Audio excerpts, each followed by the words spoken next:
All right, we had some gray, and we're already asking Alan about the weekend since it is a holiday weekend. That's right. Yeah, and I almost told the answer going into the commercial break. I meant to say question. So, yeah, the question is, will the storm offshore bring us any rain? And as we switch to the maps, you'll see on the satellite here, there's a lot of cloud cover, but if we switch to the radar, you would notice no rain falling from these thick clouds. And that is because it's generally a dry system. Now, as it crosses over the state tomorrow, it's going to keep clouds in our forecast.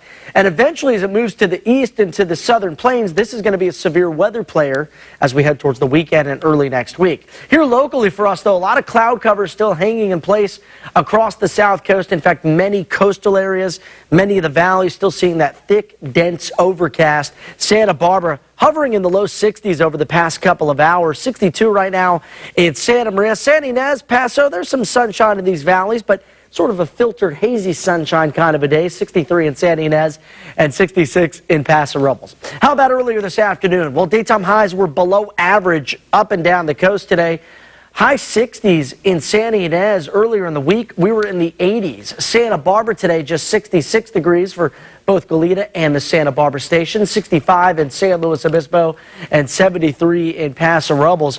Rainfall is occurring tonight across northern California, northern parts of Nevada, and that is the trailing end of a weak cold front. That's not going to impact our weather. It's this low pressure system off our coastline that we're watching, but it moves inland a little bit to our south. So for us locally, really little change in that forecast over the next 24 hours.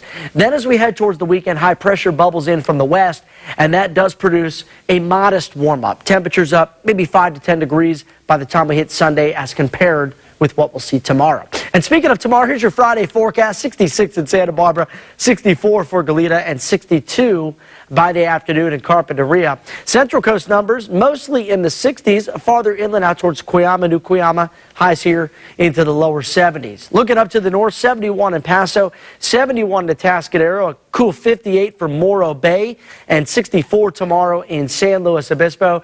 Our last stop as we fly to the south into Ventura County, 70 in Santa Paula, 68 in Camarillo, a cool 65 in Oxnard. Looking at that marine forecast tomorrow, variable winds 10 to 15 knots, a water temperature at 57 degrees. There's your low tides listed on this side of your screen at home. You can see the afternoon low tide just after 5:50 p.m. Santa Barbara 7-day forecast.